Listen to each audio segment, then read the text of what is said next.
Fala pessoal, tudo bem? Sejam bem-vindos aqui nesse vídeo onde a gente vai fazer uma revisão de matemática, né? Ou revisão ou aprendizado, dependendo de como você tá aí, tá bom? Gente, eu sou o professor Maicon Fisotto e você tá na playlist para vestibulares Enem concurso. A gente já trabalhou com teoria dos conjuntos, tá? Inclusive é uma das coisas que eu vou começar com vocês falando, né? Que conjuntos nada mais nada é quando a gente pega o valorzinho e a gente coloca esse valorzinho em determinadas características, né? Ele vai se tornar um elemento ou ele vai se tornar uma quantidade, tudo bem? E a gente representa o conjunto a partir de uma letra maiúscula, um azão, né? Aí eu coloco os elementos aqui. Se tiver apenas um elemento, conhecido como conjunto de unidade, conjunto unitário, né? Ele pode ser finito ou infinito. Quando tem os três pontinhos, ele é infinito, tá bom? Então, um dos jeitos de escrever ele é assim, colocando as características dos números, e um outro jeito de fazer isso é utilizando aquelas bolas que não são bolas, né? Os alunos falam muito bolas, são os círculos. Né? Então eu tenho conjuntos aqui, e já estou até fazendo a intersecção entre eles, porque geralmente vocês lembram da intersecção, né? Que é o quê? Que é um assunto que não é complicado, que é aquela misturinha dos dois ali, né? Pessoas que gostam tanto do conjunto A quanto do conjunto B, seja o conjunto A, esportes, videogame, seja matérias, enfim, tá? Então a gente tem essas relações. Tudo bem? Mas quando a gente está falando do assunto, que ele é um assunto um pouco mais profundo, que é o assunto de funções, a gente parte de conjuntos numéricos. Por quê? Para entender essa ideia de função, então, eu queria que vocês me acompanhassem até o final dessa aula, né? Já vou deixar aqui o convite, então, para vocês, que se você quer acompanhar essa playlist até o final, eu vou deixar um link aí embaixo no vídeo, você pode clicar nesse link e me acompanhar aqui no YouTube, porque enquanto eu estiver fazendo a playlist, você vai estar recebendo essas aulas lá pelo link, tá bom? Pelo grupo. Gente, então função tá totalmente relacionado com conjuntos, tá? E aqui não é conjuntos agora de características, tá? É um conjunto de elementos e esses elementos têm que ser números para que a gente consiga tratar as operações, tá? Opa, conjuntos numéricos. Isso. Então, os conjuntos numéricos é o que me dá a função. Então, se eu pegar um conjunto numérico, eu vou chamar esse conjunto numérico de conjunto X, para facilitar a nossa vida lá na frente, né? O xão. Não é o xizinho que você faz as operações, tá? O xizinho das operações são os elementos, tá bom? Então, quando eu venho aqui e aglomero eles, né? Eu coloco eles dentro de uma circunferência aí, nem deu tanta circunferência, ficou um ovo, e eu coloco os elementos lá, um, dois, três, quatro, cinco, seis, e deixar eles assim mesmo, tá? E aí eu, por acaso, né, observo um outro conjunto, ou por acaso, ou porque eu quero, eu posso criar esse conjunto. Então eu vou lá e faço uma outra bola, que não é bola, é um círculo, uma circunferência, né? E eu vou chamar esse outro conjunto de conjunto Y, que é o quê? Que são os valores do x multiplicado por 2. Então, se eu pegar o 1 que está aqui no x e eu multiplicar ele por 2, ele vai virar 4.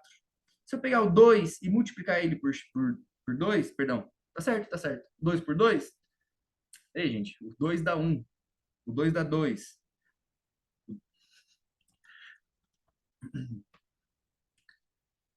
Ah, então se eu pegar aqui os elementos do conjunto X e multiplicar eles por 2, né, todos os elementos vão se tornar o dobro do que eles são. Por exemplo, o 1 vai se tornar o número 2, o 2 vai ser o 4, o 3 vai ser o 6, o 4 vai ser o 8, o 5 vai ser o 10, né? O 6 vai ser o 12. Acabou? Acabou, gente. Acabou por causa que eu defini um conjunto finito, um conjunto que tem valores que eu estou vendo todos eles. Não tem três pontinhos ali, mas poderia ter, né? Poderia ter, tá? Então eu passei de um lado para o outro. Por que que o professor que está aqui acompanhando você e montando essa aula com tanto carinho escolheu o X e não mais igual eu fiz nas teorias do conjunto antes, quando eu escolhia A e B? Tá? Pela definição. A gente vai começar a definir conjuntos que se transformam em outro. O conjunto que você está selecionando esses valores é conhecido como o conjunto do domínio. Ele domina. Domínio. Tá? O que que ele faz? Ele domina, tá? Ele domina os valores e aí você passa esses valores por um processo, tá? É muito interessante a gente falar desse processo, e aí eles se tornam o contradomínio.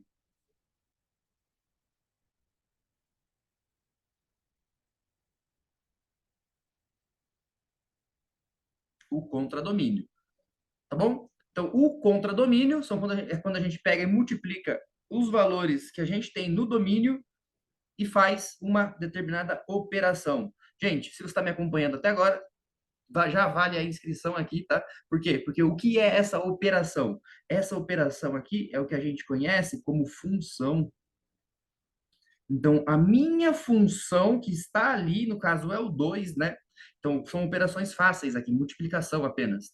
Poderia ser o quadrado, poderia ser uma raiz quadrada, tá? Poderia ser potência, uma potência grande, potência de 10, poderia ser, tá? Então, a minha função é o que transforma os valores do domínio e ele entra no contradomínio.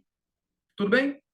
Tudo bem? Tá? Espero que vocês tenham entendido isso, porque a gente vai trabalhar com funções nas próximas aulas. E lembrando que aqui, devido ao seu fato de uma playlist de vestibular, Enem e concursos, então na próxima aula eu já vou resolver algumas questõezinhas que estão envolvendo aí com função, tá bom? Mas a gente tem que falar um pouquinho mais a respeito dessa função, como que ela pode apresentar para a gente, né? Lembrando que as primeiras aulas, elas são sempre um pouco informais, né? Um pouco mais infantis, assim, e depois a gente começa a formalizar isso. Então, não vai deixar de ativar as notificações para receber as aulas aí, tá bom? Eu coloquei um exemplo para vocês aqui, é um exemplo bem bom da internet, inclusive foi quase que o mesmo que eu utilizei aqui, só que eu utilizei mais números, né? E eu vou utilizar ele para falar a mesma coisa, ó, conjunto A, conjunto B. Então, existiu aqui, entre a passagem de um número para o outro lado, do domínio para o contradomínio, existiu ali uma função, que por acaso é a mesma que eu fiz na parte anterior, né, no slide anterior. Tá? É a mesma função. Por quê? Porque o 1 vira 2, o 2 vira 4, o 3 vira 6, o 4 vira 8, tá? E acabou. E acabou porque ele é um domínio finito, ele é um conjunto finito, ele acabou ali. Só que se ele fosse infinito, e eu colocasse lá o valor de 1007, ele se tornaria 2014, né? Tá bom. Professor, só que tem um problema. Não, não tem um problema porque está na minha aula aqui e a gente vai resolver isso, ó. Qual que é essa dúvida? Quando eu associo os números, eu encontrei no meu contradomínio, no B, todos esses valores. Sim? Esse B aqui, ele é o contradomínio? Por que você está me perguntando isso? Porque tem mais valores juntos ali? Tipo, o 1, o 3, o 5 e o 7. É por isso? Ele é o contradomínio? E a resposta é sim. Tá bom? Sim. Olha o que eu vou mostrar para vocês ali, ó. Ele ainda é o contradomínio, por quê? Devido àquelas relações de pertencer ou não pertencer, né? Então, eu vou escrever aqui o conjunto A. O conjunto A, ele é igual, abre o conjunto A, 1, 2, 3 e 4. Abre o conjunto B, ele é igual ao 2, ao 4, ao 6, ao 8, o 1, o 3 e o 5 e o 7, tá? Aí eu pergunto, mas por que que você colocou desse jeito, professor, e não colocou o 1, 2, 3, 4, 5, 6, 7, 8 na sequência? Tá, por causa que esses números que eu coloquei na frente, eles estão associados diretamente ao A. Olha a palavra, associado, ó, eles são associados diretamente ao A, tá? O que faz esse subconjunto de B, 2, 4, 6 e 8, ser o meu contradomínio. E aí, se você não se ligou ainda, domínio, falhou a caneta aqui, contra domínio. Ainda se você não se ligou, se você ainda não se ligou, esses valores, eles estão contidos em B, tá? Vamos chamar ele de conjunto C. Tá? Então, o conjunto contra domínio, tá? Ele é C. Só que, professor, o conjunto contra domínio, ele tem mais, ele tem o 1, 7, sim. Sim, tá? Então, quando ele tem todos os valores, tudo é contradomínio, e esses valores que estão diretamente associados lá, ele ganha uma nova característica. E sempre que ele ganha uma nova característica, você tem que dar um nome novo para ele, tá bom? Então, a gente tem ali, então, o nosso domínio, o contradomínio, só que o meu contradomínio tem valores a mais, tá? Mas ele continua sendo o contradomínio, assim como esse conjunto C aqui. Tudo bem? Só que o C, ele é conhecido como, além de ser contradomínio, ele é conhecido como conjunto imagem. O que que significa isso? É como se os valores já viessem diretos de um até o outro, né? Professor, como é que eu transformo esses valores do domínio na imagem? Né? Porque a imagem é um valor ligado associado direto. Ah, mas e o resto do valor que sobrou? Faz parte do contradomínio, mas ele não é a imagem. Vocês captaram a diferença? Não sei se eu me fiz claro. Se eu me fiz claro, põe aí nos comentários, tá?